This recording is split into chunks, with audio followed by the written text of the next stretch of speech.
জয় শ্রীহরি শ্রী বিষ্ণু নারায়ণ। সকলকে অনেক অনেক শুভেচ্ছা। আজকের বিষয়টা ছিল সকালবেলা ঘুম থেকে উঠে এমন একটা জিনিস ব্যবহার করুন যেটা করলে সর্বদিক দিয়ে সুখে থাকবেন, শান্তিতে থাকবেন। ঋণ যদি কারোর থেকে থাকে, ঋণ থেকে মুক্তি পাবেন, টাকা পয়সা রোজগার করতে পারবেন, টাকা পয়সা জমাতে পারবেন, সুস্থ থাকতে পারবেন, ভালো থাকতে পারবেন। সব কিছু এতগুলো ভাবে সুনিশ্চিতভাবে জীবনযাপন করতে পারবেন। আমি একটা খুব গুরুত্বপূর্ণ জিনিস আপনাদেরকে বলছি। সকালবেলা উঠে যাদের, বিশেষ করে এই বৃহস্পতি হচ্ছে আমাদের গুরু গ্রহ, তো এই গুরু গ্রহ যাদের খুব দুর্বল, তাদের সর্বদিক দিয়ে খুব ট্রাবল যায়। যেমন ধরুন, টাকা পয়সা জমাতে পারে না, টাকা পয়সা মানে ইচ্ছা মতো খরচা করে ফেলে, নিজের অজান্তেই খরচা করে ফেলে, ঋণের বোঝা বেড়ে যায়, এই নানান রকম প্রবলেমে পড়ে তারা। তো তাদের জন্য আমি বলবো, সকালবেলা ঘুম থেকে উঠেই আপনারা নাভিতে একটু সর্ষের তেল, এই আঙুলে করে নেবেন, একটু সর্ষের তেল নাভিতে লাগিয়ে নেবেন। আর অল্প একটু সর্ষের তেল আঙুলে আঙুলে নিয়ে নাভিতে জাস্ট একটু দিয়ে দেবেন। প্রতিদিন যদি এটা করতে পারেন, আপনাদের গুরু গ্রহ মজবুত হবে, সবল হবে।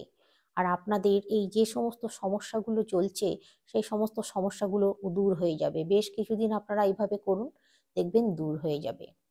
এরপর আমি আরো কয়েকটা জিনিসের কথা বলবো। সেই জিনিসগুলো যদি করতে পারেন আপনারা, যাদের এই যে মানে বিয়ে হয়েছে, সুখে তারা নেই, শান্তিতে নেই, নিত্যদিন কলহ বিবাদ ঝামেলা লেগেই আছে, এমন ঝামেলা এমন মানে হয়ে যাচ্ছে যেন মনে হচ্ছে আজই ডিভোর্স হয়ে যাবে, এই রকম সম্ভাবনা দেখা দিচ্ছে।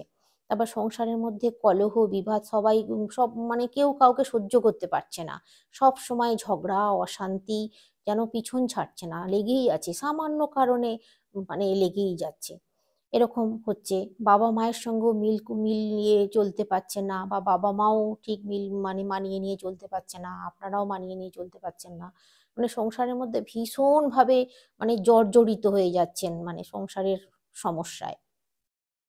তো এই যে সমস্ত সমস্যা থেকে আপনারা উদ্ধার পাবেন, এমনকি আপনাদের ঋণও মুক্ত হবে। একটা আমি এমন জিনিসের কথা বলছি, সেই জিনিসটা আপনারা যদি পারেন জোগাড় করতে, আর সেইটা যদি করতে পারেন, খুব উপকার পাবেন দেখবেন। সেটা হচ্ছে চন্দনের আতর। আপনারা এটা পাবেন কোথায় আমি সেটাও বলে দিচ্ছি।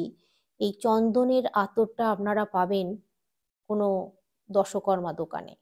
তবে কি, এই চন্দনের আতর আপনাদেরকে মানে দেখে ঠিক বুঝে নিতে হবে যেন ওতে কোনো অ্যালকোহল জাতীয় জিনিস না দেওয়া থাকে, বা কোনো স্পিরিট বা কোনো অ্যালকোহল জাতীয় জিনিস না দেওয়া থাকে।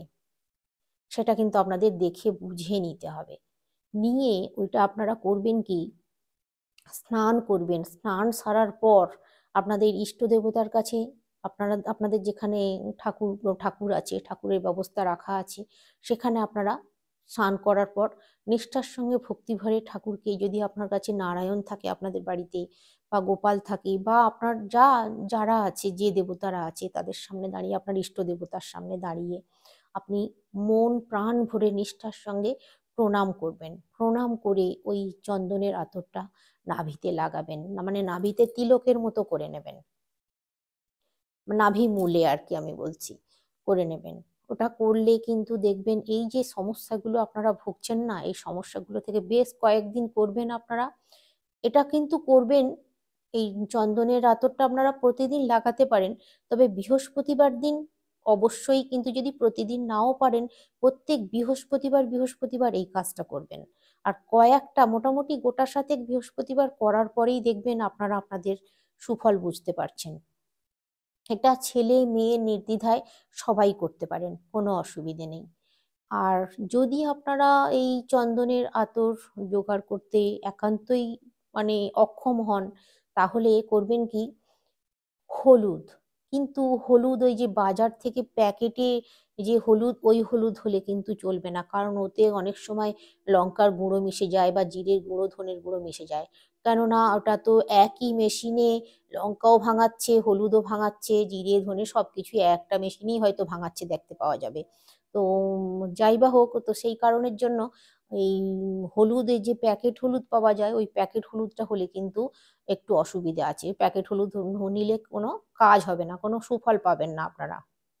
আপনাদেরকে করতে হবে কি, যদি আপনাদের বাড়িতে হলুদ গাছ থাকে তাহলে সেই হলুদ তুলে নিয়ে শুকনো করে নেবেন। শুকনো করে, মানে যে হলুদের সিস্টেম আছে, হলুদটাকে একটুখানি মানে সিদ্ধ করে নিতে হয়। প্রেসার কুকারে সিদ্ধ করে নেবেন, প্রেসার কুকারে সিদ্ধ করে নিয়ে শুকনো করে নেবেন, খুব ভালো করে ঠনঠনে শুকনো করে নেবেন। শুকনো করে নিয়ে সেই হলুদ আপনারা গুঁড়ো করবেন। আপনাদের যদি মিক্সি থাকে মিক্সিতে গুঁড়ো করতে পারেন। আর মিক্সিটা ভালো করে পরিষ্কার করে ধোয়া মাজা করে নিয়ে তারপরে গুঁড়ো করবেন, যাতে জানো না অন্য কোনো জিনিস এই হলুদের মধ্যে ঢুকে যায়। একদম অরিজিনাল হলুদ গুঁড়ো চাই, তাহলে দেখবেন খুব ভালো কাজ হবে। ওই হলুদ গুঁড়ো আপনারা ওই অল্প একটু হলুদ, হলুদ গুঁড়োতে কিন্তু কোনো রকম জল মেশানো চলবে না, জল বা তেল মেশানো চলবে না। এমনি শুধু শুকনো গুঁড়ো 1 চিমটি নেবেন। 1 চিমটি নিয়ে নাভিতে হলুদ তিলক করে নেবেন। এই কাজটাও কিন্তু আপনারা প্রত্যেক বৃহস্পতিবার বৃহস্পতিবার করবেন। ওই যে বললাম, স্নান সারার পর ঠাকুরকে প্রণাম করবেন, প্রণাম করার পর এই কাজটা প্রত্যেক বৃহস্পতিবার বৃহস্পতিবার করে আপনাদেরকে করতে হবে। আর যা করবেন কিন্তু মন থেকে বিশ্বাস নিয়ে করতে হবে, অবিশ্বাস নিয়ে কোনো কিছু করলে কিন্তু কোনোই সুফল পাওয়া যাবে না, আপনি যত যাই করুন। মনের বিশ্বাস নিয়ে আপনাদেরকে এটা করতে হবে। এইটা করলে কি হবে জানেন, আপনারা এই যে টাকা পয়সা জমাতে পারছেন না, টাকা পয়সা রোজগার করতে পারছেন না, হয়তোবা যেখানে রোজগারের সুবিধা আছে রোজগার করতে যাচ্ছেন, আমি এমন অনেকের কথা বলছি, আমি সকলে তো আর সরকারি চাকরি করে না, বা সকলে বড় বড় ব্যবসা বিজনেসও করে না। যারা এই ছোটখাটো ব্যবসা করে বা রোজগারের চেষ্টা করছে, যারা করতে পারছে না, তাদের জন্য এটা খুব সুফল হবে। আর এই যে বললাম যেগুলো, যে নিত্য দৈনন্দিন জীবনের ঝামেলা, এগুলো কিন্তু থাকবে না। আর এই যে শত্রুর আক্রমণ, অনেক সময় দেখা যায় কি, মানে মুখোশধারী শত্রুদের, আমাদের তো এখন দিনকাল এমনই যে আমরা বুঝতে পারি না কারা যে আমার সঙ্গে শত্রুতা করছে, কি করছে। মুখোশধারী শত্রু তো অভাব নেই। তো এই শত্রুতার হাত থেকেও কিন্তু আপনারা রেহাই পেয়ে যাবেন এই কাজটা যদি করতে পারেন। আরো একটা জিনিস হয়, কলার রস। কলার রস আপনারা যদি একটু নাভিতে লাগিয়ে নিতে পারেন, তবে এটা কলার রসটা প্রতিদিন লাগানোর কোনো দরকার নেই। ওই যেটা বললাম, আপনারা কলার রসটা প্রত্যেক বৃহস্পতিবার, মানে যে কাজটাই করবেন মা লক্ষ্মীকে স্মরণ করে, নারায়ণকে স্মরণ করে, প্রত্যেক বৃহস্পতিবার দিন করে এই কাজগুলো, মানে যে জিনিসগুলো আমি বললাম সেগুলো বৃহস্পতিবার বৃহস্পতিবার করে করতে হবে। তাহলে কি হবে, যারা এই যে টাকা পয়সা জমাতে পারছেন না, টাকা পয়সা রোজগার করতে পারছেন না, টাকা পয়সা অঢেল খরচা করে ফেলছেন, একটা নয়াও মানে কিছু করতে জমাতে পারছেন না, রোগ নাড়া লেগেই আছে, নিত্য দিনের ঝামেলা লেগেই আছে, তাদের জন্য বিশেষ করে আমি বলছি। তাদের মানে এই যে বৃহস্পতি গ্রহ, মানে গুরু গ্রহ বলা হয় জ্যোতিষশাস্ত্রে, এই গুরু গ্রহ যদি কারোর মানে মজবুত থাকে যাদের, তাদের তো খুবই আরো মঙ্গল হবে, তাদের মানে আর রক্ষে নেই, খুব ভালো হবে এই কাজগুলো যদি করতে পারে। না, যাদের এই গুরু গ্রহ খুব দুর্বল, তাদের এই গুরু গ্রহ খুব ভালো হবে, মানে খুব সতেজ হবে, মজবুত হবে খুব। তাদের জন্য আমি বলছি, বিশেষ করে তারা এইগুলো যদি করতে পারেন খুব উপকার পাবেন, পাবেনই পাবেন একদম। আর এইগুলো তাহলে আপনারা করুন।